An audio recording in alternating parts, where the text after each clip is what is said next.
How's it going, everyone? I'm Nicholas Ricardo Guillermo, and I'm the energy to bring you the solutions and strategies for every problem in the world. I break it down into five key elements that really help everyone understand that our material world, our universe, and our awareness of it is able to be broken down into five key elements. And you can take every problem that affects society and then have a solution and a strategy for it. It's very easy to understand in this method. And I'm going to be talking to you in this video about the core element that brings this project together, which is direct democracy and the misconceptions of it. Because there's so much misconception due to the fact that the word itself has been occulted. It has been hidden and changed over time by the political establishment and the media, the education system. If you look back at the Latin origins of the word democracy, you realize that it means the people rule and that the people are to be in a position of power. It doesn't mean a hierarchical power structure like today's modern democracy implies, and it certainly doesn't mean someone ruling over us. And power does not mean use of force in any way that is negative. Power actually is also empowering to give us the ability to decide our freedom and our liberty from oppressive forces. We must have the power of the people united, and direct democracy is the system that brings unity. It's not divisive like political parties and idol worship based on the personalities of politicians. And that is a huge topic to discuss because a major problem in the world today is this false idol worship of politicians, hoping that they will fix things for us later. When you know the axiom, if you want something done right, sometimes you just have to do it yourself. Direct democracy is how we directly create the results that we want in the political system, circumventing the legislatures, the governors and presidents, and letting the people have a horizontal power structure that gives us true power of the people. But it is limited to the degree that we have a Bill of Rights, we have a constitution, that law may not be used to take away someone else's rights who has not harmed anyone else. If someone has never harmed anyone or taken away their rights, there is no logic, there's no reason, there's no love in allowing for someone else to take away that individual's rights. And so, truly, what we're dealing with is a limited direct democracy. It's unlimited in scope as long as it does not empower the government to take away your individual freedom, liberty that you desire and need.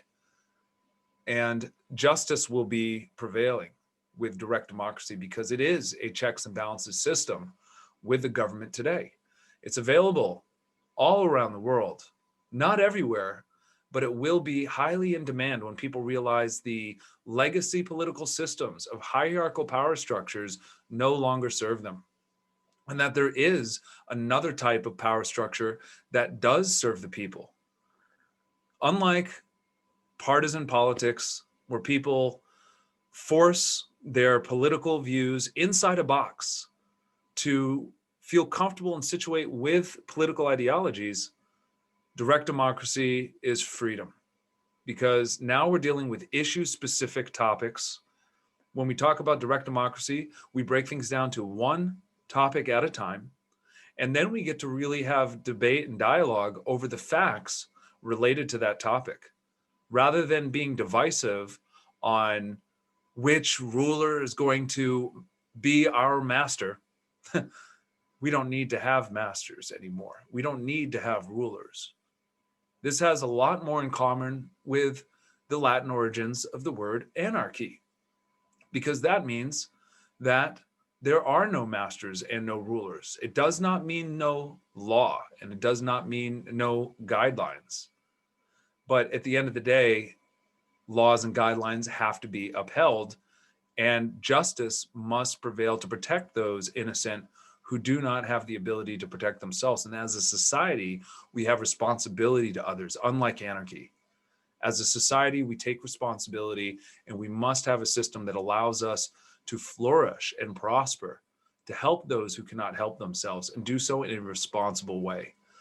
So direct democracy is in fact a way to have society without masters and rulers. The only rulers and masters are those ethical and moral rulers implied by the religions of the world and spirit in alignment with one another that also fall in line with this concept of the non-aggression principle, to not cause harm to anyone else who has not harmed anyone themselves. And so, we talk about United States as one nation under God. Well, if that were true, there would not be so much immorality in our justice system, with police officers and military carrying orders out that themselves are immoral, but are not questioned because of the hierarchical structure of the political system that exists today. And we can start to break that down. We can virtually, theoretically, eliminate the hierarchy and have more of a futurist direct democracy like you would find on the Starship Enterprise, for example. But that will take time, and we don't need to shoot for that. We need to work within a series of progressive steps that are realistic. Direct democracy was modeled after the Iroquois' concepts for peace. They had long houses. They would bring everyone together, and they would find 100% consensus among one another for policy related to their crop shares, their land, the game that they would hunt, and they would create peace among the limited resources between all tribes with a form of direct democracy where every tribal member would have a final say in alignment with their spiritual values. And those were encouraged where there was disagreement through love and through spirit, through the compassion to have unity. So this project is about unifying the left and the right on common sense principles to stop corruption in government, much like the Iroquois proved its effective model and still today have had the longest standing peaceful political system among one another of any other tribes and any other method that exists today that has not been corrupted. You see, the thing with direct democracy is that it doesn't corrupt itself. People don't vote against their best interests for themselves. It's easy to be corrupted in a Republican style system with a hierarchical structure where people can be bribed and paid off for power that they desire. And they can manipulate government to empower themselves, which we have seen time and time again, both from liberals and conservatives, that I like to somewhat isolate from traditional liberals and conservatives now that it's getting so crazy in the world with all this interest in endless war, that we have neoliberals and neoconservatives that are people who, like all of us, have their shortcomings, who are conditioned by the media, and who in the media, those individuals who bring media to us have been conditioned by their paychecks and by their higher ups to even have work that they must report based on a very limited narrative.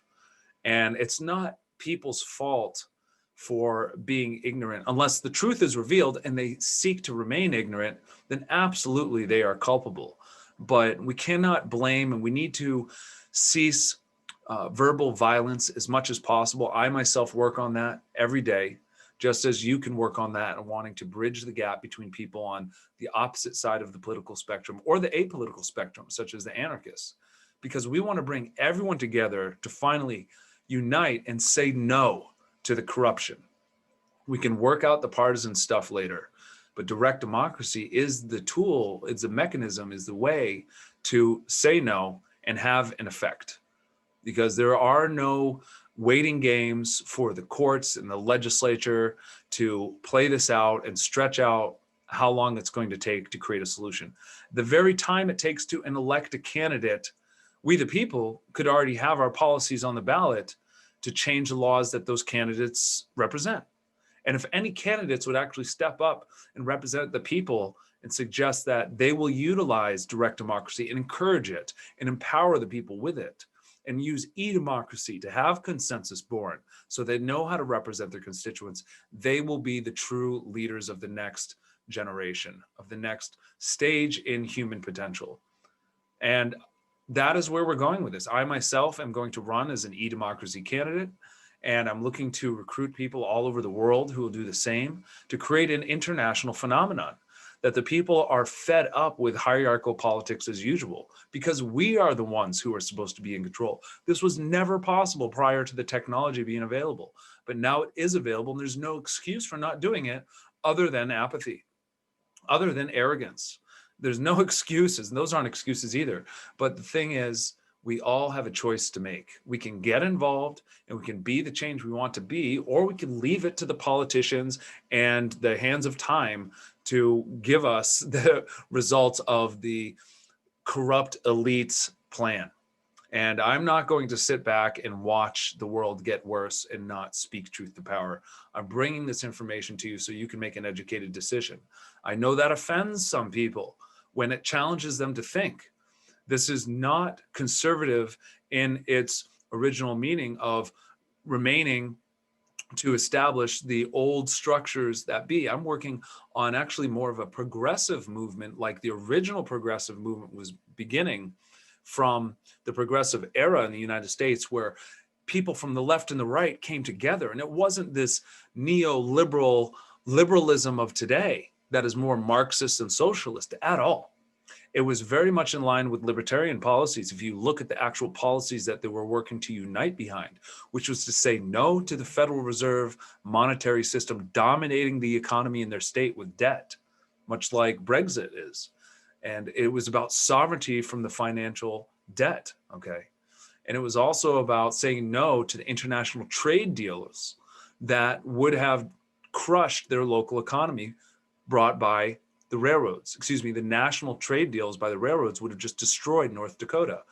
And there they implemented the strongest resistance to the Federal Reserve by creating a arguably socialist state bank, which isn't really socialist at all under the definition of, the socialism of the elite capital class today.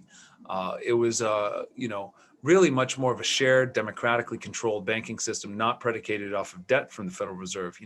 There's a lot of semantics over the words, but we need to move beyond that and just look at the value of the message itself. It's not about me, the presenter, and it's not about liberal or conservative. It's about understanding the facts as they are. So don't get deterred because of the words when you hear democracy or socialization or conservatism or libertarianism, because these are just words. They have their own memes that imply certain things to individuals, but they all have their place here. Everyone can come together in this space of direct democracy and find consensus behind one limitation of the non-aggression principle. And that is implied in our Bill of Rights in the United States. So we're not going to vote on anything that takes away anyone's rights. And that needs to be a prime topic among all of us who seek to advocate for the solution, because we don't want to push away the libertarians and the anarchists and conservatives. And likewise, we need to help people on the left realize that a lot of their policies are failed. So that is why we're going to be bringing about the crypto democracy and the blockchain-backed e-democracy, which I'll be doing a follow-up video on. This is where we find consensus over facts, not arbitrary yes or no voting based on what feels good, but actually recognizing the reality of our world. And when we have consensus over enough facts, the yes vote for a particular policy is implied based on awareness of truth. Direct democracy, my friends, is available to us, and we seek to utilize it to its maximum potential. I already have a background in politics. I'm a political scientist. I've been working in activism for my entire adult life. I have learned to write law, and I've been successful at rewriting laws for my home state in Arizona 5 out of 6 times. We will be fundraising for a constitutional lawyer to join our team so that we can work on some of the really tougher laws to write that I'm not as versed with, but I will continue to do my work and file many initiatives for the upcoming 2022 election in Arizona. The campaigns are just getting started. Politics does not end after a president is elected. It's just beginning for the next race. And there is certainty that we have a need for activism as long as there's corruption in government. So our project with our blockchain tools and our income earning solutions for people predicated off of bringing people into the activism world with us are all secure as long as there's corruption in government. We have a mission to uphold. And I am willing to essentially sell out my whole industry, if you will. It sounds bad, but to industry insiders, they're not going to be necessarily as fond of what I'm doing because we're going to pull the rug out from under them for not really helping to reform the industry as it should have been the whole time and bring it to the people. So we, the people, actually are behind in creation of our own ballot initiatives ourselves, in our referendum and our recalls, our citizen grand jury, and our nominations. I'm here to engage you to participate in being part of the change and deciding the laws that you want to see. And I will help this happen in states all over the country. And I'm looking to build a massive team of people all over the world that can play a role in their countries and states at advocating for direct democracy and bringing this project to the mainstream so the people can reclaim the power that was hidden from us this whole time. We've been able to solve all the problems this whole time, but people have not been able to organize. And there's a lot of reasons for that. We'll go into further detail in other videos.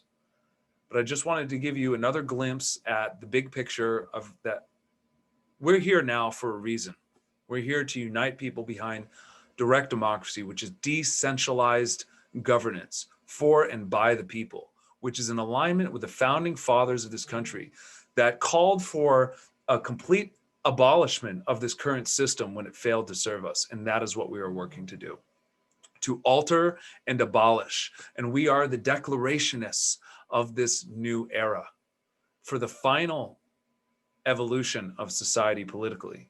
We're calling for a social, political, and economic evolution. And if you want to learn more, subscribe to this channel, leave your comments below, read the description, check out the website, sign up for the newsletter. Make sure when you hit the YouTube subscribe, you smash the bell for the time-sensitive information that will be delivered to you. And subscribe to all the social media, and we will have success. We're still building this out one day at a time. And we have a small team that are starting to come together. So be patient with us and join us and start filling in your role. Let us know how you feel you can help. And there's plenty of work to be done. And there is much reward for doing so, including freedom, liberty, and justice in our lifetimes. Thanks for watching. I will talk with you soon. We are the United Petitioners. We are launching ballot.ai. We are the founders of the Representative Political Action Committee, to be the first super PAC for ballot initiatives in the United States, for decentralized power by the people with blockchain e-democracy. And we are launching a revolution, if you will, that will change the game. But it's civil and it's beautiful. Talk to you soon. Thanks. Hello. Hello.